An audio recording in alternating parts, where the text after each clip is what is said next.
La segunda venida de Cristo. La resurrección del Cristo que mora en tu interior. Volumen 1 para Mahansa Yogananda. Discurso 28. El Padre Nuestro. Jesús enseña a sus seguidores cómo orar. El Sermón del Monte, parte 3.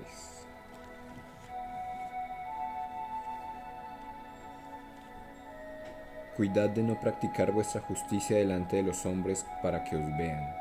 En tal caso no tendréis recompensa de vuestro Padre que está en los cielos. Así que cuando hagáis limosna, no lo vayas trompeteando por delante como hacen los hipócritas en las sinagogas y por las calles, con el fin de ser honrados por los hombres. Os aseguro que con eso ya reciben su paga. Tú, en cambio, cuando hagas limosna, que no sepa tu mano izquierda lo que hace tu derecha. Así tu limosna quedará en secreto y tu Padre que ve en lo secreto te recompensará. Cuando oréis, no seáis como los hipócritas que gustan de orar en las sinagogas y en las esquinas de las plazas, bien plantados para que los vea la gente. Os aseguro que con eso ya reciben su paga. Tú, en cambio, cuando vayas a orar, entra en tu aposento y después de cerrar la puerta, ora a tu Padre que está allí en lo secreto, y tu Padre que ve en lo secreto te recompensará. Ahora bien, cuando oréis, no charléis mucho, no uséis vanas repeticiones, como los paganos, que se figuran que por su palabrería van a ser escuchados. No seáis como ellos, porque vuestro Padre sabe lo que necesitáis antes de pedírselo. Vosotros pues orad así: Padre nuestro que estás en los cielos, santificado sea tu nombre, venga a tu reino, hágase tu voluntad, así en la tierra como en el cielo. Nuestro pan cotidiano, dánosle hoy, y perdónanos nuestras deudas, así como nosotros hemos perdonado a nuestros deudores. Y no nos dejes caer en tentación, mas líbranos del mal. Que si vosotros perdonáis a los hombres sus ofensas, os perdonará también a vosotros vuestro Padre Celestial. Pero si no perdonáis a los hombres, tampoco vuestro Padre perdonará vuestras ofensas. Cuando ayunéis, no pongáis cara triste, como los hipócritas, que desfiguran su rostro para que la gente vea que ayunan. Os aseguro que con eso ya reciben su paga. Tú, en cambio, cuando ayunes, perfuma tu cabeza y lava tu cara, para que tu ayuno sea visto no por la gente, sino por tu Padre que está allí, en lo secreto, y tu Padre que ve en lo secreto te recompensará. No os amontonéis tesoros en la tierra, donde hay polilla y herrumbre que corroen, y ladrones que socavan y roban. Amontonaos más bien tesoros en el cielo, donde no hay polilla, ni herrumbre que corroan, ni ladrones que socaven y roben, porque donde esté tu tesoro, allí estará también tu corazón. El ojo es la lámpara del cuerpo. Si tu ojo es único, todo tu cuerpo estará iluminado, pero si tu ojo está malo, todo tu cuerpo estará a oscuras. Y si a la luz que hay en ti es oscuridad, ¿qué oscuridad habrá? Mateo 6, 1-23.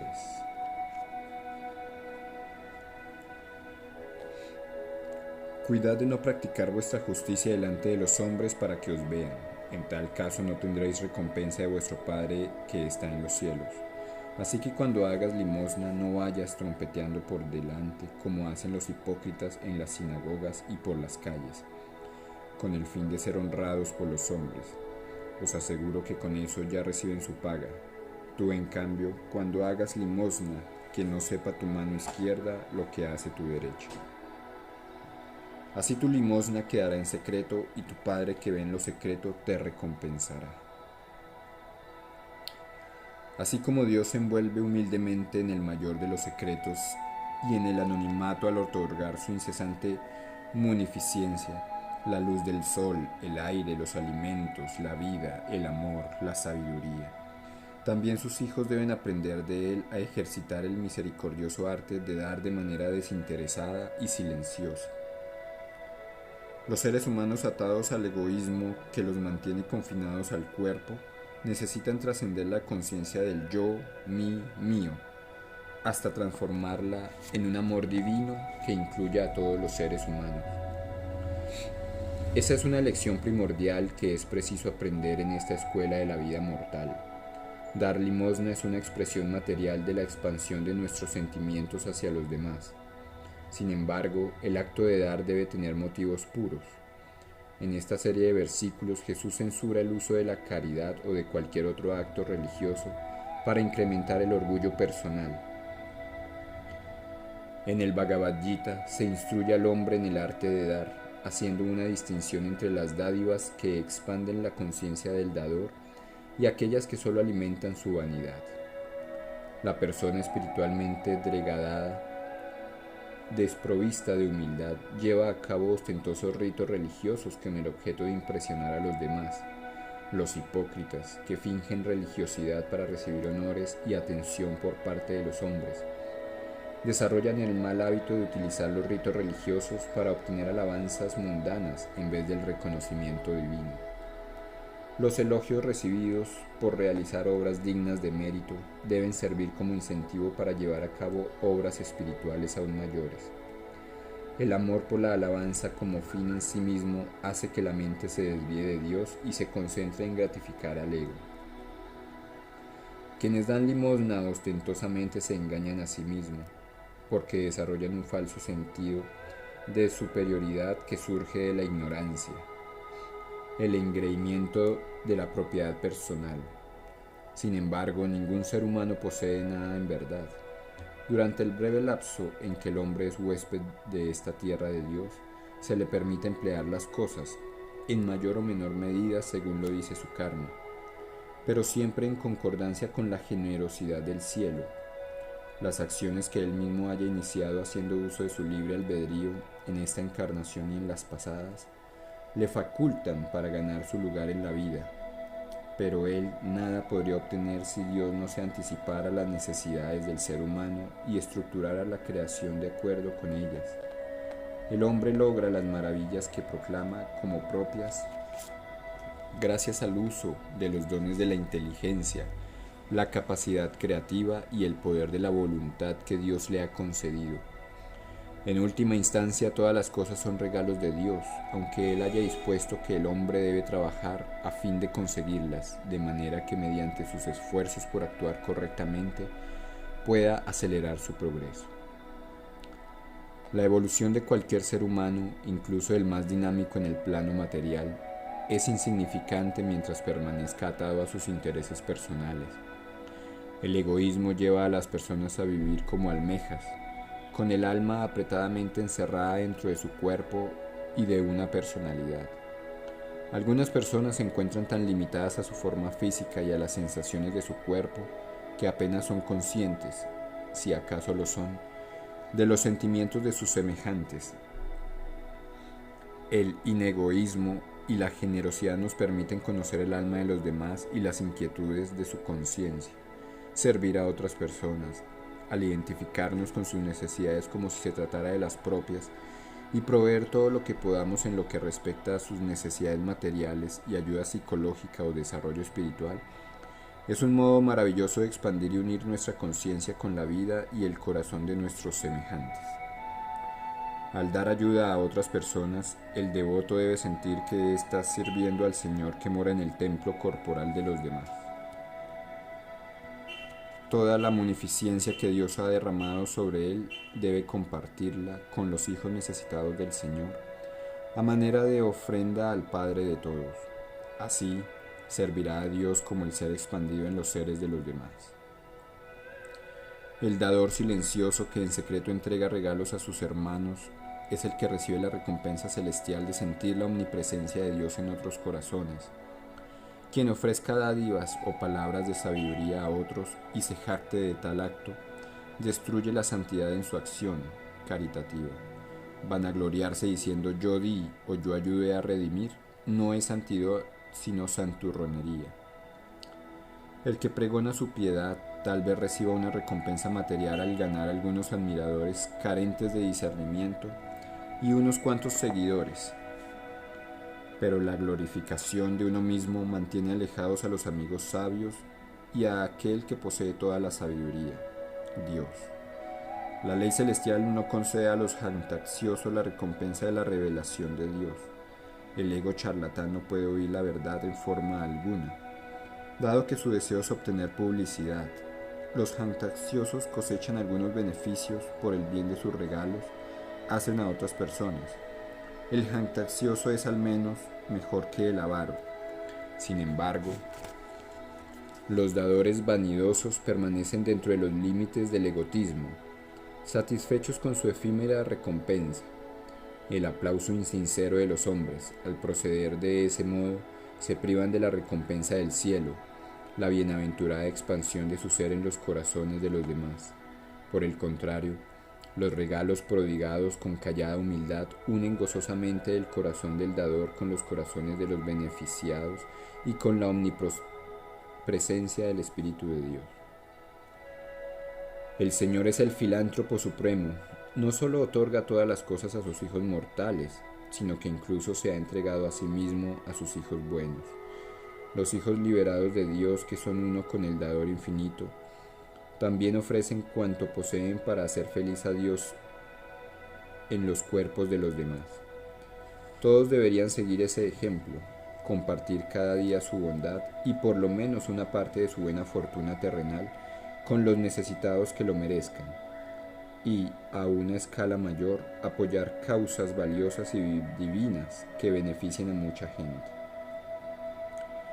La mayoría de las personas están dispuestas a ofrecer consejos y comprensión, pero cuando es el momento de compartir con los demás el dinero arduamente ganado, se sienten impulsadas a comportarse con mezquindad y mantienen la billetera bien cerrada y creen únicamente en la felicidad familiar. Nosotros cuatro y nadie más. Una persona que dispone de recursos y está preocupada por la posibilidad de perder $100,000 en el mercado de valores, tal vez no se detenga a pensar en aquellos que poco o nada tienen. Otros jamás vacilan cuando se trata de comprar un yate o un lujoso automóvil nuevo, pero se comportan de manera miserable si se les pide una aportación para una causa legítima que necesita de ayuda. Es entonces cuando economizan y se sienten virtuosos al donar una pequeña suma simbólica. Así como uno se obsequia con los mejores regalos sin buscar publicidad, con amor y gozo, sin remordimientos y con total naturalidad, así también debería regalar a los demás, sin ostentación alguna. Al dar libre y silenciosamente a otras personas, uno comprueba que la divina ley de la abundancia opera secretamente en su vida. Cuando el apego por Dios es mayor que el apego por las posesiones que Él nos ha concedido, se abre en forma automática un canal a través del cual fluye su abundancia. Al dar a los demás con la mano derecha, es decir, con la actitud correcta, no se debe permitir que la mano izquierda, el egoísmo, sea consciente de ello. Quienes se consideran generosos benefactores no se pueden comparar con aquellos que dan con tanta prodigalidad que ni siquiera son conscientes de su propia benevolencia. Si nos preocupamos por el bienestar de los demás, tanto como lo hacemos por nosotros mismos, el Espíritu nos lo recompensará con la percepción de la omnipresencia. El amor y la bienaventuranza omnipresentes de Dios que Él derrama abierta y profusamente en nuestro corazón. Cuando oréis, no seáis como los hipócritas, que gustan de orar en las sinagogas y en las esquinas de las plazas, bien plantados para que los vea la gente. Os aseguro que con eso ya reciben su paga. Tú, en cambio, cuando vayas a orar, entra en tu aposento y después de cerrar la puerta, ora a tu Padre que está allí en lo secreto. Y tu Padre que ve en lo secreto te recompensará. La oración auténtica es una expresión del alma. Un impulso que proviene del alma es el anhelo por Dios que surge en el interior del ser humano y que se le expresa al Señor de manera ardiente y silenciosa. Las palabras pronunciadas en voz alta son maravillosas siempre que la atención se enfoque en Dios y que tales palabras sean un llamado a Dios procedente del intenso deseo que el alma siente por Él. Pero si una invocación se convierte meramente en parte de una ceremonia religiosa y se lleva a cabo de modo mecánico, es decir, concentrándose más en la forma de la religión que en su espíritu, a Dios no le agrada mucho esta clase de oración. Quien ora en voz alta tiende a caer en la hipocresía si su atención se enfoca en el efecto de la pulida entonación de su voz sobre sus nervios auditivos. Si las palabras se pronuncian para causar un cierto efecto y atraer e impresionar a los demás, esta es la tendencia de muchas personas que en otros sentidos son sinceramente espirituales. Hacen una exhibición de su amor por Dios en vez de esforzarse por conmover solo el corazón del Señor. A no ser que simultáneamente se acreciente la intensidad del fervor y del amor por Dios, la práctica de orar en voz alta con el objeto de ser escuchados puede llegar a corromper la espiritualidad de quien pronuncia las plegarias. Por maravillosa que sea la realización espiritual en el recogimiento interior, al exteriorizarse pierde parte de su intensidad.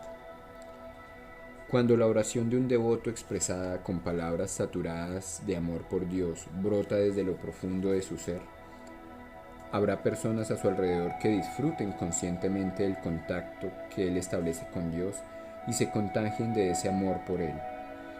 Pero si el devoto no tiene la fortaleza suficiente, quienes están en su presencia pueden robarle ese amor. Primero, comienzan a alabar a quien parece tan fervoroso, y si él se siente adulado y piensa que el haber inspirado a otro significa que es un ser muy elevado, entonces se debilita.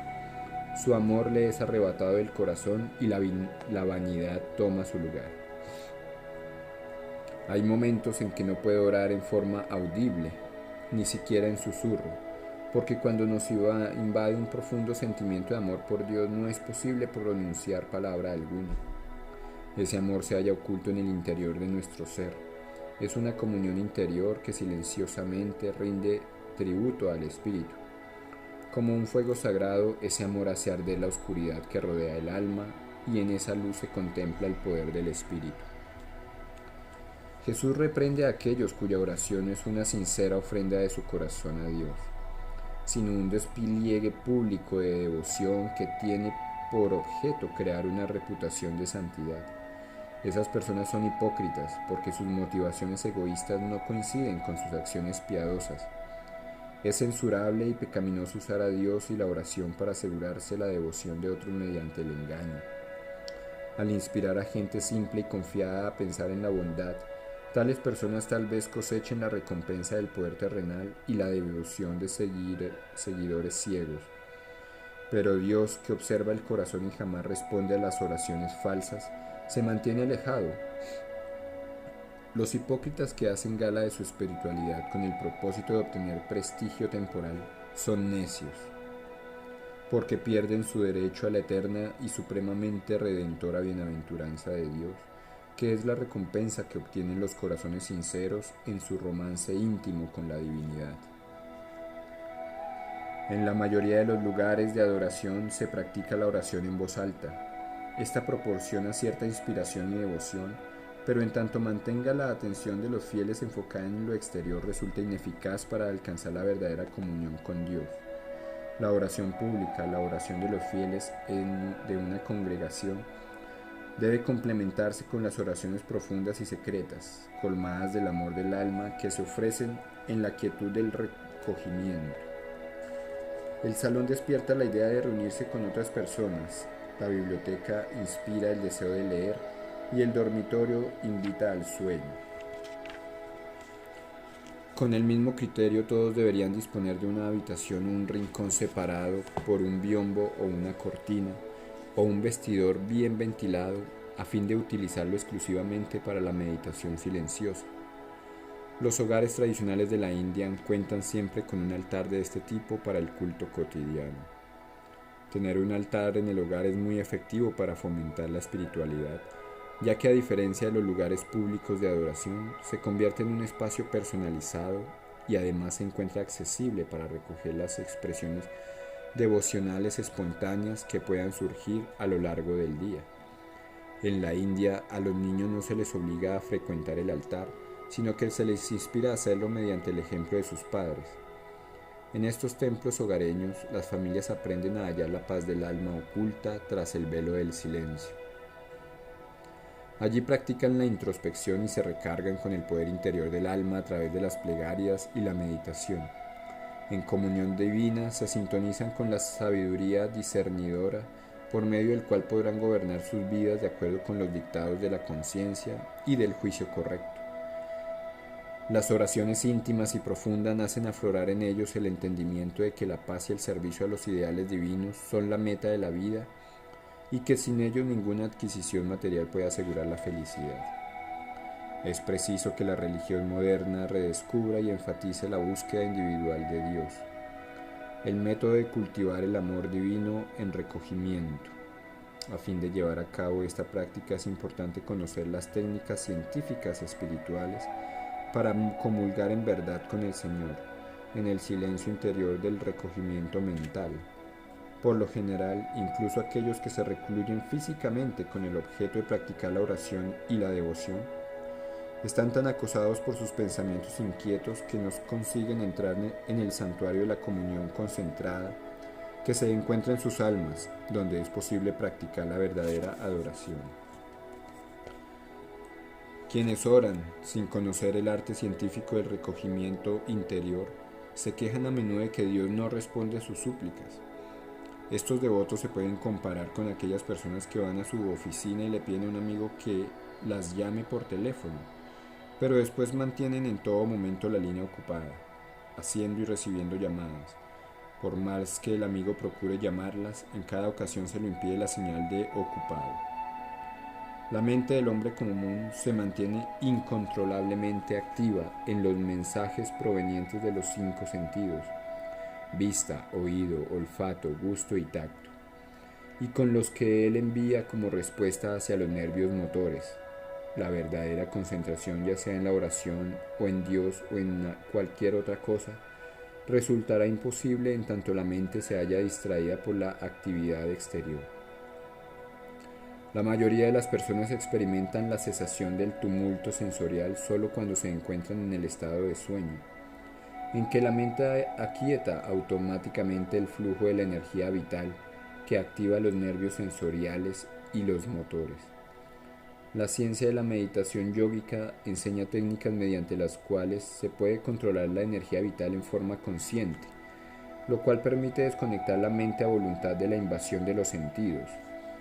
Esta práctica no produce un estado de olvido inconsciente, sino que de manera gozosa transfiere la identificación que el devoto posee con la falsa realidad del cuerpo y del mundo sensorial hacia la verdad de su propio ser, el alma celestial hecha a imagen de Dios. En ese silencio del recogimiento interior en que la divina filiación del alma ya no se derrocha en la conciencia externa, prodiga en distracciones, la oración verdadera y la divina comunión con el Padre Celestial no solo son posibles, sino dinámicamente efectivas. Dios escucha todas las oraciones, pero sus hijos no siempre oyen su respuesta. En las diversas épocas, los que lograron comulgar con Dios fueron aquellos que pudieron entrar en el silencio interior. Por eso Jesús enseñó: tú, en cambio, cuando vayas a orar, entra en tu aposento, recoge tu mente en el silencio interior, y después de cerrar la puerta de los sentidos, ora a tu Padre que está allí en el secreto, en la trascendente conciencia divina interior, y tu Padre que ve en lo secreto te recompensará, te bendecirá con el siempre renovado gozo de su ser. En todo cuanto emprende el ser humano, pretende satisfacer su anhelo de amor y de gozo. La motivación que se oculta tras las acciones dañinas que realiza, incluso en el caso del peor de los pecadores, es la expectativa de hallar algo que le conduzca a la felicidad. Dios es esa felicidad, pero el anhelo por Dios queda ahogado en un impulso por abandonarse a los placeres de los sentidos. Cuando la compulsión sensorial desaparece, automáticamente aparece el anhelo por Dios. Las sensaciones que brotan a raudales a través de los nervios sensoriales mantienen la mente saturada con miriadas de bulliciosos pensamientos, y por eso toda la atención se orienta hacia los sentidos. Sin embargo, la voz de Dios es el silencio. Únicamente cuando cesan los pensamientos inquietos se puede oír la voz de Dios que se comunica a través del silencio de la intuición. Es así como Dios se expresa cuando el devoto permanece en silencio. Cesa el silencio de Dios. Para aquellos devotos cuya conciencia se encuentra unida interiormente al Señor, resulta innecesaria una respuesta audible de Él, ya que los pensamientos intuitivos y las visiones verdaderas constituyen su voz. Estos pensamientos y visiones no son el resultado de la estimulación de los sentidos, sino el fruto de combinar el silencio del devoto y la silente voz de Dios. Dios ha estado todo el tiempo junto a sus hijos en la tierra, hablándoles, pero su silenciosa voz ha sido ahogada por el estruendo de los pensamientos de los hombres. Siempre me has amado, pero no oí tu voz. Él siempre ha estado cerca. Es la conciencia del hombre la que ha permanecido errante y lejos de él. A pesar de la indiferencia del ser humano y de su búsqueda de la gratificación de los sentidos, Dios todavía sigue ofreciéndonos su amor y siempre lo hará. Para comprobarlo, uno debe retirar sus pensamientos de las sensaciones y permanecer en silencio recogimiento. Acallar los pensamientos significa ponerlos en sintonía con Dios. Es entonces cuando comienza la verdadera oración. Cuando el devoto se encuentra en sintonía con Dios, oirá la voz divina que le dice: te he amado a través del tiempo, te amo ahora y te amaré hasta que regreses a tu hogar. Bien sea que lo sepas o no, por siempre te amaré. Él nos habla silenciosamente pidiendo que regresemos al hogar. Ahora bien, cuando oréis, no charléis mucho, no uséis vanas repeticiones, como los paganos que se figuran que por su palabrería van a ser escuchados. No seáis como ellos, porque vuestro Padre sabe lo que necesitáis antes de pedírselo. Repetir mi Señor te amo incontables veces con sinceridad y hondo sentimiento, de manera que con cada nueva repetición el devoto profundice en su conciencia divina y su amor a Dios, es un método seguro para comulgar con Dios por medio de la oración. No uséis vanas repeticiones. Significa que no debe orar en voz alta o mental repitiendo Dios, Dios, Dios, mientras en el trasfondo de la mente se piensa en otra cosa, un viaje de vacaciones, una suntuosa cena o el modo de ganar más dinero. Esto es tomar el nombre de Dios en vano, porque Él jamás se manifestaría mientras sepa que otros deseos tienen prioridad en el corazón y la mente del devoto. Paganos es una referencia a las personas que se encuentran absortas en su cuerpo y cuya conciencia está enfocada en el exterior en comunión con los dioses de las distracciones sensoriales, en vez de hallarse recogida en devota oración a Dios, en espíritu y verdad. Sus oraciones son una simple práctica física que consiste en repetir como loros o cantar el nombre de Dios sin que un ápice de sus pensamientos esté verdaderamente centrado en Él. Tales oraciones son apenas mejores que las vocalizaciones automáticas de una cotorra que ha aprendido a repetir el nombre de Dios. Si un joven llevara una grabación en la que se repitiese la frase te amo y la utilizara para expresar su sentimiento a su bienamada, ésta sin duda le diría: mi querido amigo, en vano tratas de convencerme de tu amor, no eres sincero. Una de mis tías utilizaba un rosario de cuentas para ayudarse en la repetición constante de sus oraciones. Donde quiera que iba, sus dedos recorrían esas cuentas. Después de 40 años de rezar así, un día me confió que el Señor jamás le había respondido. Aunque sus plegarias se hubiesen contado por millones, su atención se hallaba centrada en cualquier otra cosa menos en Dios. Me alegré de tener la oportunidad de iniciarla en Kriya Yoga y en el verdadero arte de la comunión divina. Al Señor, que conoce los pensamientos más íntimos del devoto, no se le puede engañar con oraciones que se repitan de manera mecánica.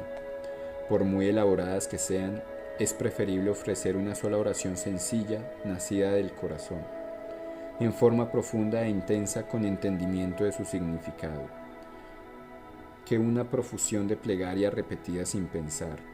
Las invocaciones que utilizan fórmulas preestablecidas y que se repiten con la mente ausente dan lugar a la hipocresía y gratifican el ego con un sentimiento de piedad que en realidad es poco efectivo espiritualmente. Esperar una intervención divina a petición, en respuesta a plegarias formuladas sin pensar y desprovistas de sentimiento, denota una actitud supersticiosa y poco científica.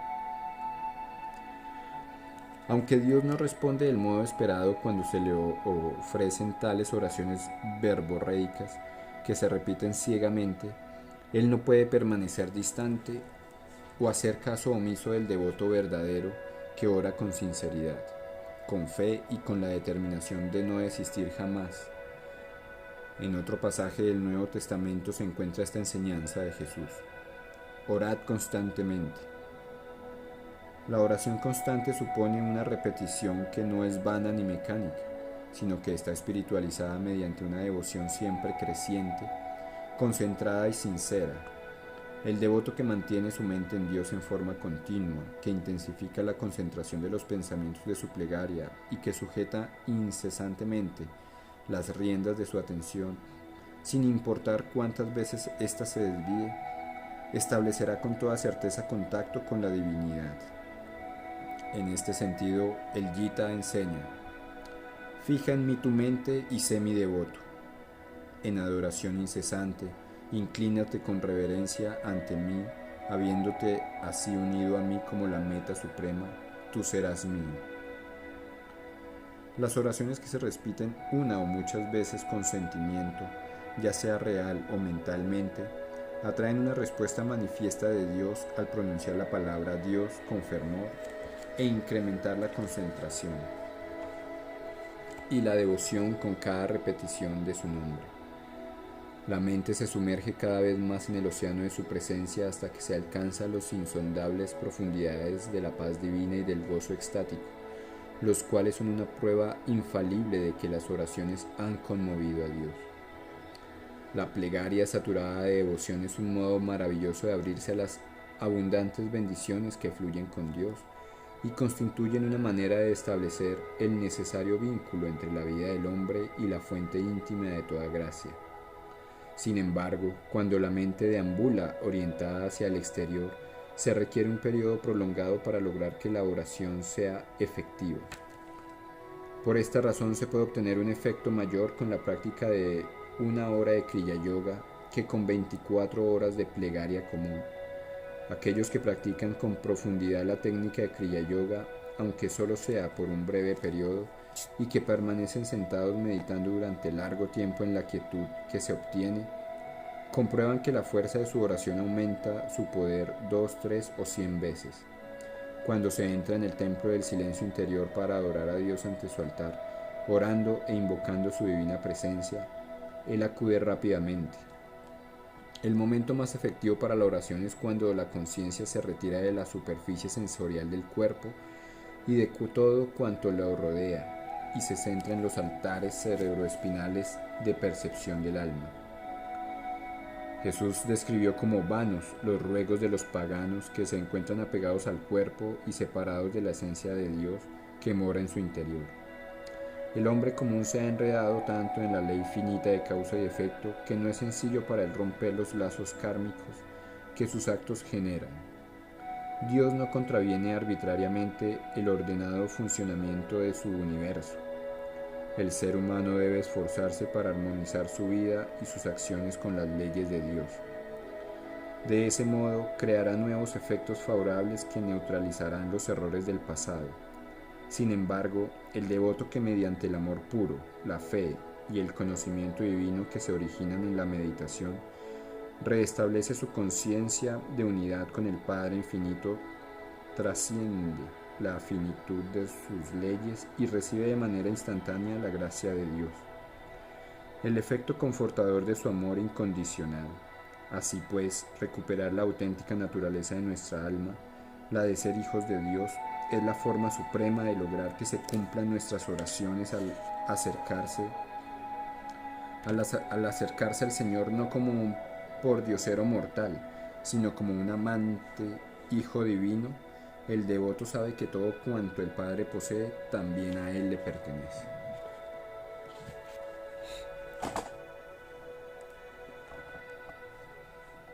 Los devotos que aman a Dios profundamente, sabiendo que Él es su amoroso Padre, jamás sienten que deban mendigar para satisfacer sus necesidades cotidianas, porque Él les proporcionará aquello que necesitan sin siquiera pedirlo. Dios no desea que sus hijos acudan a Él como mendigos. Las plegarias hechas con actitud mendicante expresan dudas con respecto al derecho divino de nacimiento que nos corresponden como herederos del infinito reino de Dios. Un mendigo obtiene la parte que le pertenece como mendigo. Un hijo, en cambio, tiene derecho a su parte como heredero. Ese es el estado de conciencia con el que hay que acercarse al Padre Celestial. Él está en todo momento dispuesto para proveer siempre que sus hijos se apresten a recibir al haber comprendido plenamente su inmortal filiación divina. Vosotros pues orad así: Padre nuestro que estás en los cielos, santificado sea tu nombre. Venga tu reino, hágase tu voluntad así en la tierra como en el cielo. Nuestro pan cotidiano, dánosle hoy y perdónanos nuestras deudas, así como nosotros hemos perdonado a nuestros deudores. Y no nos dejes caer en tentación, mas líbranos del mal. Referencia paralela. Estaba Jesús orando en cierto lugar. Cuando terminó le dijo uno de sus discípulos: Señor, enséñanos a orar como enseñó Juan a sus discípulos. Él les dijo: Cuando oréis, decid: Padre, santificado sea tu nombre, venga tu reino. Danos cada día nuestro pan cotidiano y perdónanos nuestros pecados, porque también nosotros perdonamos a todo el que nos debe, y no nos dejes caer en tentación. Lucas 11:1-4. Jesús vino a la tierra con el propósito de recordarle al hombre que el Señor es el Padre Celestial de todos, y también para mostrarles a sus hijos el camino de regreso a Él. El modo efectivo de orar, según enseñó Jesús, consiste en desterrar la falta de confianza en uno mismo y hablarle a Dios con gozosa expectación, como quien se dirige a una madre o a un padre abnegados. El Señor siente por cada ser humano un amor incondicional y eterno, que sobrepasa incluso el más dulce de los cuidados de una madre o de un padre humanos. Esta cualidad se halla implícita en la enseñanza de Jesús de orar al Padre nuestro, un Padre que cuida personalmente de cada uno de sus hijos. Jesús ofreció un modelo de oración apropiado tanto para las personas mundanas como las espirituales. Aquellos que son sumamente devotos no desean de Dios otra cosa que su amor y el desarrollo espiritual, mientras que las personas de mentalidad materialista buscan la ayuda de Dios para tener éxito y bienestar completos en la vida terrenal, incluyendo un mínimo de logros espirituales. El Padre Nuestro expresa una comprensión universal de cómo es posible satisfacer las necesidades del cuerpo, de la mente y del alma a través de la relación del hombre con Dios. La sencilla elocuencia y la profundidad espiritual de estas palabras de Jesús me inspiraron a escribir la siguiente percepción interpretativa. Cuando ores, dirígete a Dios desde el corazón con toda la atención de tu mente y del modo que te he enseñado, di lo siguiente. Conciencia cósmica que eres nuestro Padre, fuente de la conciencia de todos los seres humanos, que te hallas presente en la región no vibratoria de la bienaventuranza celestial y te ocultas en las profundidades de la intuición celestial. Santificado sea tu nombre en la tierra, que tu santo nombre, las vibraciones cósmicas emanadas de ti, presentes en las manifestaciones terrenales, sea consagrado a cultivar la conciencia de ti y no la conciencia material. Que tu soberana conciencia absoluta irrumpa y se manifieste en las conciencias humanas. Que venga tu reino espiritual y sustituya al reino material de la conciencia terrena. Que tu voluntad guiada por la sabiduría sea la fuerza que guía a los seres humanos que se encuentran en la tierra, sumidos en la ilusión, tal como siguen tu voluntad los ángeles y las almas liberadas que están en los celestiales reinos astrales. Danos hoy nuestro pan cotidiano, el maná físico, mental y espiritual que alimenta nuestro cuerpo, nuestra mente y nuestra alma, alimento, salud y prosperidad para el cuerpo, eficiencia y poder para la mente, amor, sabiduría y bienaventuranza para el alma. Perdona nuestros errores, oh Señor, y enséñanos a perdonar de igual modo los errores de los demás. Así como perdonamos a un hermano que está en deuda con nosotros y olvidamos su deuda, perdónanos también a nosotros que somos tus hijos por el pecado de no recordar la deuda que tenemos contigo, el hecho de que todo te debemos a ti, la salud, la vida y el alma. No nos dejes caer en la tentación ni siquiera con el objeto de poner a prueba nuestro limitado poder espiritual. No nos abandones en el pozo de la tentación donde hemos caído por haber utilizado erróneamente el poder de raciocinio que nos concediste. Mas si es tu voluntad ponernos a prueba cuando ya nos encontremos fortalecidos, entonces, oh Padre, sé tú más tentador que la tentación misma. Ayúdanos para que mediante nuestro propio esfuerzo y merced a tu fuerza espiritual presente en nosotros, podamos liberarnos de todos los males físicos, mentales y espirituales causantes de sufrimiento. Enséñanos a comprender que quien gobierna la tierra no son las fuerzas materiales, sino tu reino de poder y de gloria, que perdura por siempre. Nos inclinamos ante ti al establecer contacto contigo en la forma de la sagrada vibración cósmica de Om. Amén. En las palabras de Jesús, santificado sea tu nombre, se halla implícito el reconocimiento de que aun cuando esta tierra proviene de la divina vibración de Dios, todavía ha de ser consagrada por el nombre de la divinidad. Las vibraciones puras y santas, a causa de la maldad de quienes rechazan esta sagrada presencia entre ellos, dado que la bienaventuranza y la sabiduría de Dios son los únicos poderes soberanos que existen en la trascendencia de la conciencia cósmica. Con las palabras venga tu reino, Jesús ora para que estos poderes absolutos de Dios se manifiesten en la conciencia humana, la cual se encuentra sumida en la ilusión desde tiempos inmemoriales. Jesús ora también, hágase tu voluntad, así en la tierra como en el cielo. Eso expresa que al igual que los ángeles y las almas divinas que moran en los reinos celestiales, se encuentran en sintonía con la sabia voluntad de Dios, también aquellos que están en la tierra deberían dejarse guiar deliberadamente por la sabiduría de Dios, en vez de seguir el razonamiento de su ego confinado en el engaño.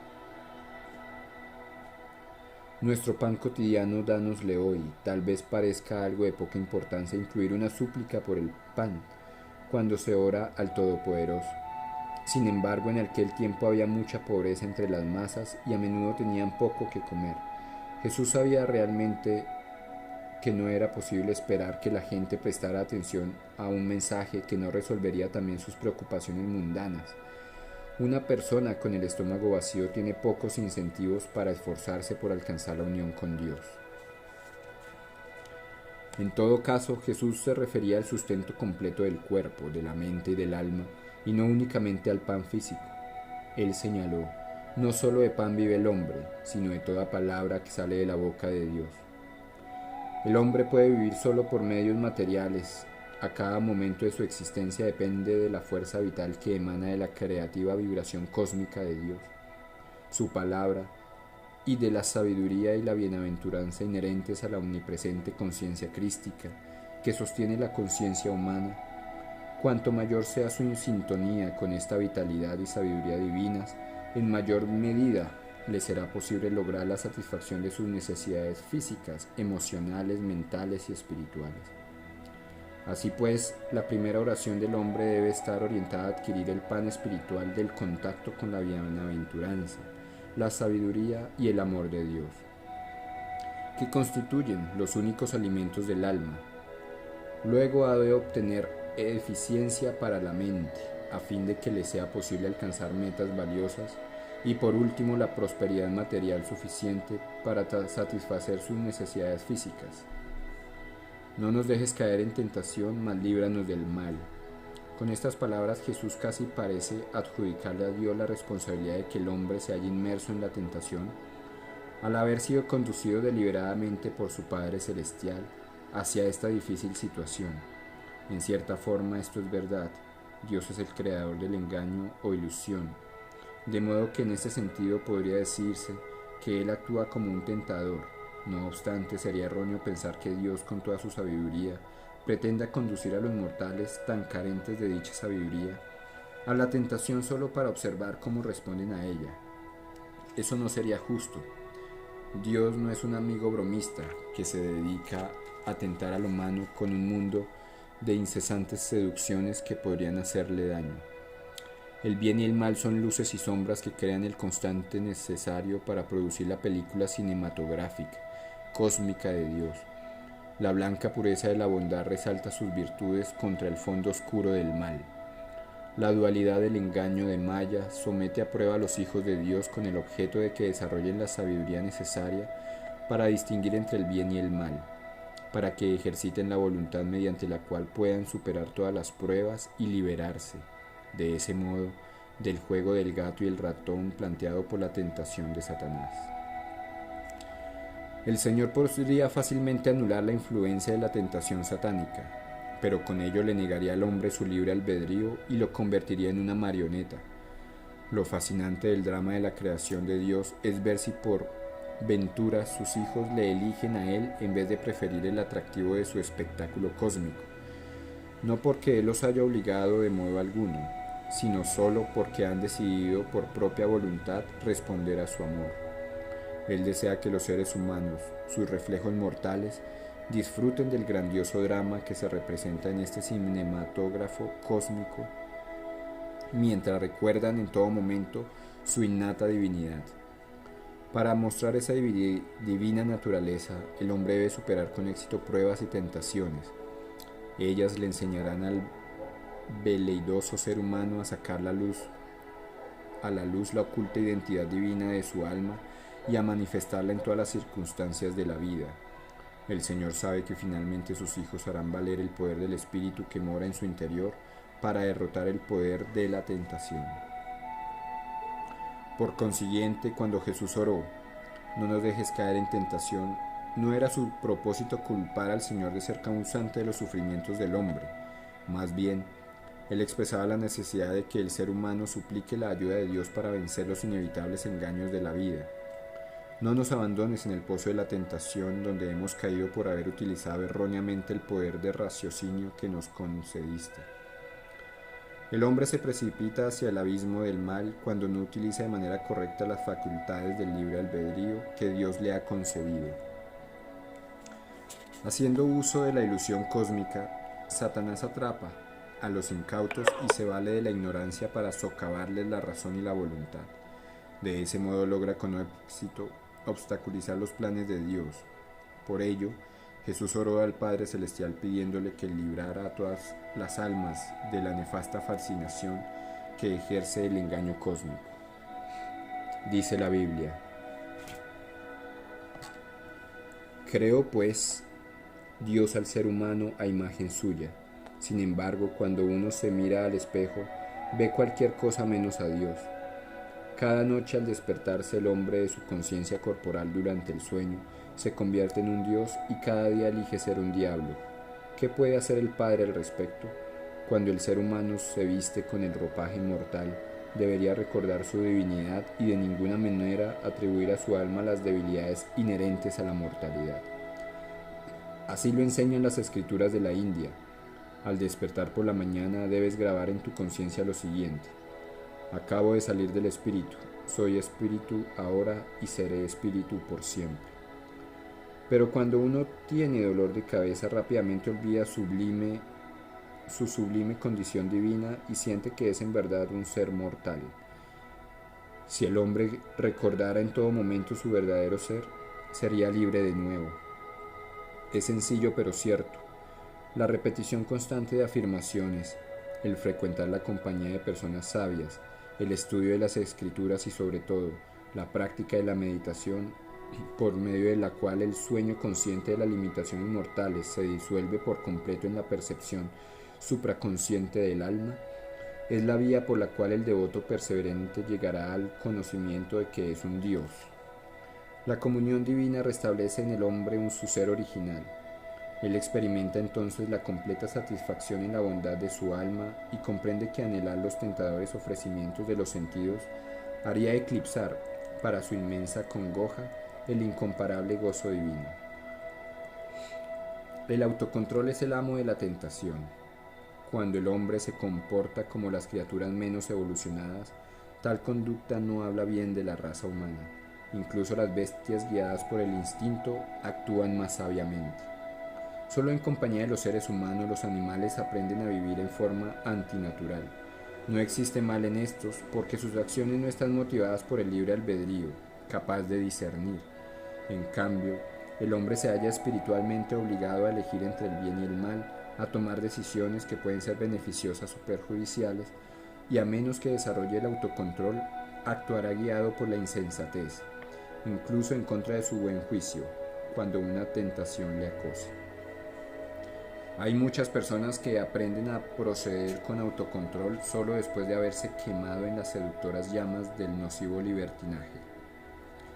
Conviene más evitar las lecciones dolorosas y para eso es preciso observar las consecuencias que otros padecen. Obedece las enseñanzas espirituales y hacer uso del sabio discernimiento en ausencia de autocontrol con discernimiento. La refinada belleza de la virtud queda eclipsada por el virtuoso oropel de los sentidos. Quien afirme que la tentación no es seductora miente. Por causa de la tentación el hombre se mete ciegamente en problemas debido a la hipnótica atracción que el mal ejerce sobre él. Nadie se entregaría al vicio si éste no le proporcionara placer. El drogadicto, el alcohólico, el adicto al sexo y el que come sin medida dan rienda suelta a sus hábitos porque los disfrutan, pero a costa de aniquilar lentamente su felicidad y destruirse a sí mismos. La tentación es la influencia indebida que ejercen sobre los sentidos ciertas cosas o acciones atractivas que aunque se consideren inocuas no lo son. Es el deseo de disfrutar de un momento de placer sin tomar en cuenta sus futuros efectos adversos. Las monedas falsas carecen de valor, pero resulta difícil diferenciarlas de las que son genuinas. De la misma forma, se necesita discernimiento para reconocer la diferencia entre el placer procedente de los vicios atractivos, pero despreciables, y la felicidad verdadera, que posee el estimable valor de la virtud. La oración sincera a Dios para pedir su ayuda en el uso correcto del raciocinio y de la voluntad debilita el desconcertante efecto del engaño cósmico y evita que uno elija entre el bien y el mal de manera incorrecta. Los santos definen como mal todo aquello que, por agradable que parezca, perturba el contacto con Dios y la expresión de las cualidades del alma, los cuales proporcionan la verdadera felicidad. Una vez que se paladea el gozo de la comunión con Dios, este se vuelve más tentador que todas las tentaciones mundanas. Si el hombre se deja tentar por el placer genuino, la atracción de los sentidos comienza a menguar. Siempre he orado, Señor, ¿por qué no te muestras desde el principio mismo para evitar el sufrimiento que causa la búsqueda de placer en las acciones perjudiciales? Puesto que experimentar a Dios constituye el deleite supremo. Solo cuando el hombre no cuenta con tal experiencia como punto de comparación, la tentación del mal ejerce poder sobre él. ¿Acaso alguien comería queso podrido si pudiera comer queso de buena calidad? ¿Elegiría alguien el sufrimiento en vez del gozo? No. El hombre cede ante la tentación debido al engaño de que ésta le aportará felicidad. Los delincuentes creen que obtendrán felicidad del producto de sus robos, pero descubren que no hay delito sin castigo, que el delito no compensa. Con el mismo criterio tampoco compensa sucumbir a las tentaciones de los sentidos. Las percepciones sensoriales son naturales y necesarias para la experiencia física, consciente del ser humano. Sin embargo, las acciones sensuales provenientes de las percepciones, no gobernadas por el discernimiento, son las implacables depredadoras de su felicidad y bienestar. Los sentidos de la vista, el olfato y el oído pueden, por lo general, verse sometidos a esfuerzos excesivos, sin que ello ocasione efectos adversos significativos. Pocas personas son tan insensatas como para forzar la vista en tal medida que les cause ceguera. Nadie aspira por tanto tiempo el aroma de las flores o de los perfumes como para que ello le provoque la muerte. A menos que el volumen del sonido sea excesivo, nadie ensordece por oír continuamente buena música. Sin embargo, el sentido de la vista puede ser acosado por ciertas atracciones que atraen como consecuencia juicios erróneos y sufrimiento. El sentido del oído puede engañar a las personas de voluntad débil si son perceptivas a los dulces sonidos de la adulación o a las ásperas vibraciones que incitan a la ira. El sentido del olfato puede soportar muchos abusos sin tomar represalias, pero es un poderoso medio para estimular la memoria, los impulsos de los hábitos y la excitación sexual. Cuando se somete el sentido del gusto y del tacto a exigencias excesivas, pueden desencadenarse terribles consecuencias. Cuán fácil es, cuando uno satisface el paladar, comer demasiado o elegir alimentos poco saludables, lo cual ocasiona enfermedades y precipita la muerte. Cuán fácil es, cuando uno se encuentra esclavizado por los deseos de la carne, sucumbir a las tentaciones físicas y a las desmesuradas que dan lugar a la mala salud, al hastío, al ostracismo social o al fracaso matrimonial. Es decir, a todo tipo de consecuencias nefastas. Dios creó el gozo infinito para atraer al hombre hacia su verdadera naturaleza espiritual, el alma, con el objeto de mantener al hombre obsesivamente apegado a su existencia mortal. Satanás creó el placer sexual carnal, que junto con el instinto de autopreservación es el impulso más poderoso en el ser humano.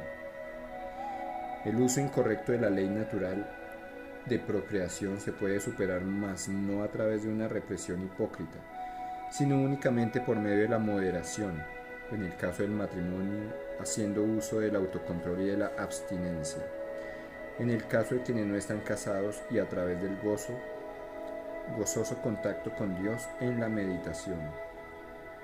Cuando el gozo de Dios que se percibe en la meditación, al aquietar los pensamientos y el aliento, permanecen de manera constante en el alma, las tentaciones físicas ceden de forma natural debido al contraste que se establece con el estado superior de la bienaventuranza divina.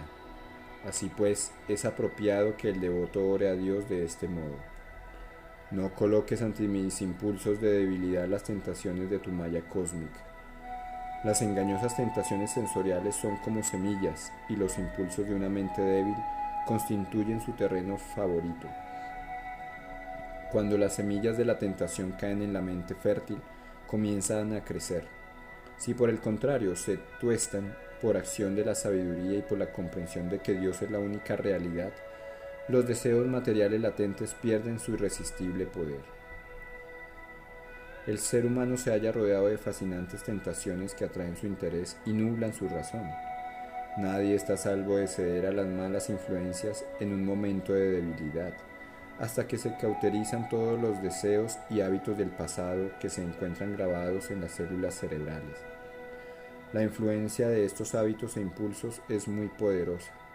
Cuando el hombre se somete a ellos, renuncia a su libre albedrío y a su buen juicio. Por lo tanto, es preciso que él se niegue a ser sojuzgado. Hasta que el ser no se libere de las compulsiones, no puede confiar en sí mismo. Se comporta como un autómata. Sus tendencias innatas latentes despiertan el actuar bajo la influencia a distancia que ejerce sobre él su entorno inmediato y las compañías que frecuenta. Es verdad que una persona puede volverse buena o mala por su propia decisión, pero en la mayoría de los casos su comportamiento y sus hábitos son atribuibles a causas prenatales o a las consecuencias ocultas de acciones postnatales. Las escrituras hindúes enseñan que es difícil escapar de los efectos provenientes de los errores físicos, mentales, morales o espirituales cometidos en esta vida o en vidas pasadas. Los resultados de las buenas y malas acciones se almacenan en las mentes supraconsciente y subconsciente, donde permanecen como tendencias en estado de semilla, samskaras, prontas a germinar cuando llegue la oportunidad favorable. Por eso es preciso que el hombre le pida al hacedor de la ilusión cósmica que le proteja de las tentaciones. No nos conduzcas a lugares ni a situaciones en que nuestros impulsos kármicos coincidan con las tentaciones de los males del mundo. Condúcenos a la gozosa experiencia del contacto contigo. La luz de una vela se pierde bajo la luz del sol.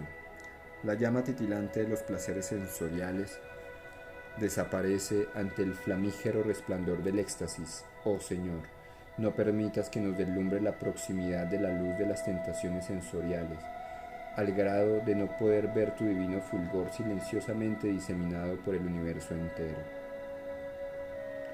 Aun cuando Dios permite las relatividades de Maya como necesarias para la existencia de la creación, le corresponde al hombre decidir si tomará partido por las tentaciones del mal o por la tentación superior de la presencia de Dios.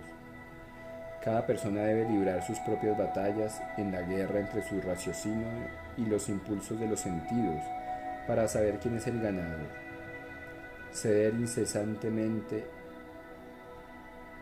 ante las fuerzas de la tentación implica perder la soberanía sobre el reino de su propia vida. Los santos son pecadores que jamás se dieron por vencidos, nunca cesaron de rechazar las tentaciones del mundo mientras continuaban dejándose de seducir por el gozo superior de Dios. Te comparé a ti con la tentación y te encontré más tentador que la tentación misma. Uno debe saber con plena convicción de su corazón que ama a Dios más que a las tentaciones. Entonces hallará al Señor. Las personas comunes no pueden ver, excepto de manera objetiva, la feroz resistencia que opone Satanás a las atracciones magnéticas de la bondad y de Dios. Es sabido que el diablo se ha manifestado en forma física para atentar a los grandes santos que se encontraban cerca de la liberación. Pero esta fuerza consciente sabe que no precisa de tal despliegue teatral para atrapar al hombre común o al devoto que se está esforzando, pues en estos casos por lo general basta con pequeñas y sutiles tentaciones. Aquel que trata de evitar las tentaciones comprueba que se producen súbitas coincidencias en las que ciertas personas y oportunidades parecen surgir de la nada para desviarlo del sendero de autocontrol que ha resuelto seguir. Por cada bondad y por cada virtud, Satanás tiene un conjunto equivalente de agentes antagonistas. Dios creó el perdón, Satanás creó la venganza. Dios creó la calma, la valentía, la generosidad, el espíritu de hermandad, la paz, el amor, la comprensión, la sabiduría y la felicidad. Para contrarrestar cada una de estas virtudes, Satanás creó su opuesto psicológico: la inquietud, el temor, la avaricia, el egoísmo individual y material, la guerra y el odio, la ira, la venganza y los celos en vez de la comprensión, la ignorancia en vez de la sabiduría y el sufrimiento para destruir la felicidad. La conciencia, que es la voz de Dios, siempre guía al hombre hacia aquello que es correcto. La tentación, que es la voz de Satanás, lo impulsa hacia el mal.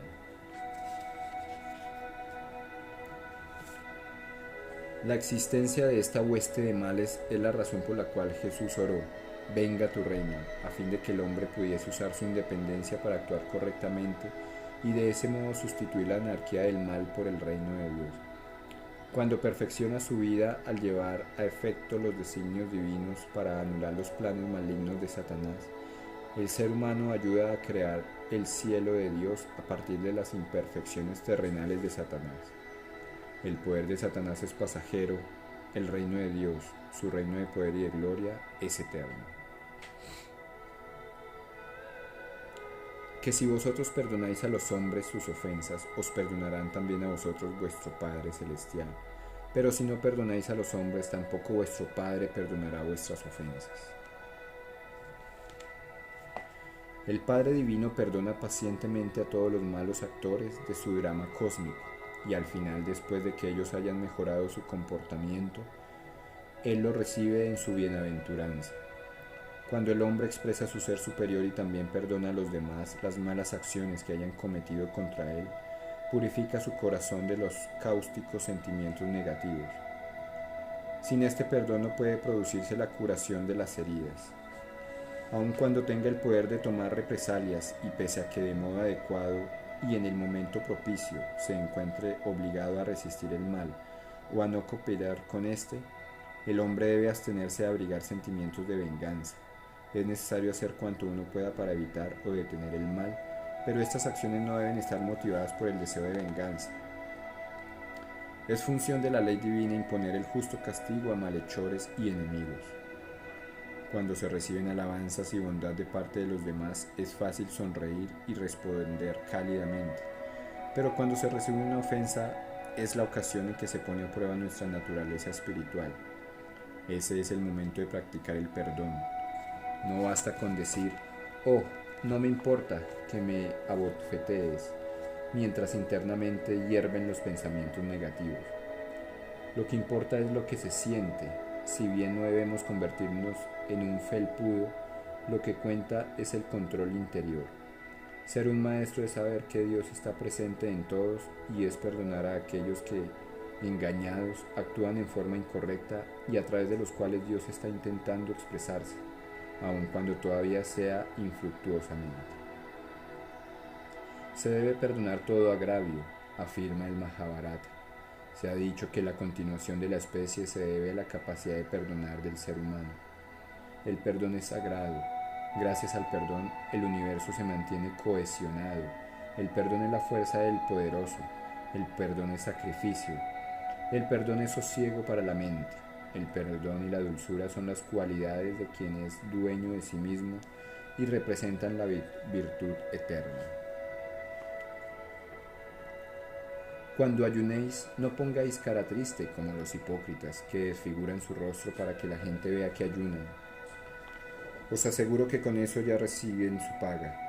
Si tú en cambio cuando ayunes, perfuma tu cabeza y lava tu cara, para que tu ayuno sea visto no por la gente, sino por tu Padre que está allí en lo secreto, y tu Padre que ve en lo secreto te recompensará.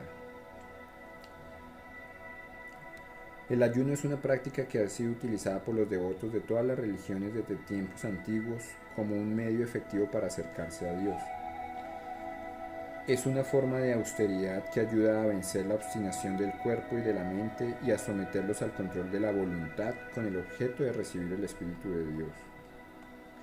Jesús, sin embargo, señaló la hipocresía de aquellos que ayunan o que practican otras austeridades, no con el propósito de acercarse a Dios, sino para impresionar a los demás con las privaciones que son capaces de soportar. Estas personas suponen que el sufrimiento es un requisito para alcanzar la trascendencia y creen que las penitencias autoimpuestas son una prueba de su elevación y a través de ambos, el sufrimiento y la penitencia, procuran acelerar su ascensión, sino en la realidad, al menos a los ojos de los demás. Tales conceptos distorsionados acerca de la espiritualidad son una de las razones por las que muchas personas dudan de emprender seriamente la búsqueda de Dios, ya que creen que requerirán llevar una vida de mortificado penitente, pero están muy alejadas de la verdad. Conocer a Dios es conocer el gozo mismo. Los verdaderos devotos jamás son melancólicos ni taciturnos. Ellos saben que al estar alegres complacen al Señor. Cuanto mayor es la felicidad del devoto, mayor es su sintonía divina. Con el pensamiento absorto en mí, con todo el ser entregado a mí, iluminándome mutuamente, proclamando por siempre mi nombre, mis devotos se hallan satisfechos y gozosos. Mi Gurú Deva, Swami Sri Yuktesvar, no dudaba en corregir a los discípulos que acudían a la ermita con el semblante triste, como si estuviesen asistiendo a un funeral. Para encontrar al Señor no es necesario desfigurarse el rostro, solía decir. Citando al Señor Jesús, recuerda que el encuentro con Dios significa el entierro de todos los pesares. No os amontonéis tesoros en la tierra donde hay polilla y herrumben que corroen, y ladrones que socavan y roban. Amontonaos más bien tesoros en el cielo, donde no hay polilla ni derrumbe que corroan, ni ladrones que socaven y roben, porque donde esté tu tesoro, allí estará también tu corazón. Necio es el hombre que centra todos sus esfuerzos y su atención en la acumulación de prosperidad material o salud física, que son perecederas y no dedica tiempo alguno a obtener el tesoro eterno. El dinero, el prestigio, los placeres de los sentidos y los lujos materiales le serían arrebatados, ya sea por la corrupción de la naturaleza, por las adversidades del karma o por ese irrefrenable ladrón que es la muerte. Al atravesar los portales de la tumba, cuando pierda todo aquello que más ha atesorado, grande será su aflicción porque ni siquiera podrá permanecer en la gloria del cielo sino que se verá arrastrado nuevamente a este plano mortal para comenzar una vez más la lucha por satisfacer sus deseos inconclusos. El corto lapso que el ser humano pasa en esta tierra lo dedica a pensar y planear el modo de obtener aquello que desea. Cuando satisface uno de sus deseos, comienza a buscar algo más, como un perro atado a un carro que lleva delante de él una salchicha colgada de un palo. El hombre arrastra la carga cada vez más pesada de su vida como un esclavo de sus anhelos, siempre pensando, seré feliz cuando obtenga esto o esto otro. ¿Cuándo llegará ese día? Sé feliz ahora, en este mismo instante. Tan pronto como el pensamiento de Dios se introduzca en tu mente, afiánzalo con devoción, fortalézalo y anímalo. Subordinando a este todos los demás deseos. Jesús renunció a todo porque él contaba con esa prosperidad inmortal en Dios que ninguna circunstancia terrenal podía corromper ni ladrón alguno robar. Es nuestro perfeccionamiento en la espiritualidad lo que proporciona felicidad verdadera en esta vida y en el más allá. ¿Qué otra cosa podría tener Jesús en mente cuando exhortó a la gente a amontonar tesoros en el cielo, siendo virtuosos en la tierra? Uno podría llegar a poseer el mundo entero en esta vida, pero si no tiene a Dios, no tiene felicidad, ni paz, ni nada que posea verdadero valor. Cuando abandone las cosas de esta tierra, no tendrá nada que pueda llevar consigo a la vida del más allá. Pero aquel que haya encontrado a Dios como resultado de su esfuerzo supremo en la meditación, incluso si ha sacrificado todas las cosas materiales y es pobre a los ojos del mundo, posee un tesoro que es eterno. Cuando su breve estancia en la tierra haya concluido, partirá con un imperecedero y divino tesoro de bienaventuranza sin fin, de la cual podrá disfrutar por toda la eternidad. El ojo es la lámpara del cuerpo. Si tu ojo es único, todo tu cuerpo estará iluminado. Pero si tu ojo está malo, todo tu cuerpo estará a oscuras. Y si la luz que hay en ti es oscuridad, ¿qué oscuridad habrá? Referencia paralela. Nadie enciende una lámpara y la pone en un sitio oculto o debajo del celemín, sino en el candelero, para que los que entren vean el resplandor. Tu ojo es la lámpara de tu cuerpo. Cuando tu ojo es único, todo tu cuerpo estará iluminado. Pero cuando está malo, también tu cuerpo estará a oscuras. Mira pues que la luz que hay en ti no sea oscuridad, pues si tu cuerpo está enteramente iluminado, sin parte alguna oscura, estará tan enteramente iluminado como cuando la lámpara te ilumina con su resplandor. Lucas 11:33-36. La luz que revela a Dios dentro del cuerpo es el ojo único, ubicado en el entrecejo, que puede verse durante la meditación profunda y constituye la puerta de acceso a la presencia de Dios. Cuando el devoto es capaz de percibir a través del ojo espiritual, ve su cuerpo entero, así como su cuerpo cósmico colmado de la luz de Dios que emana de la vibración cósmica.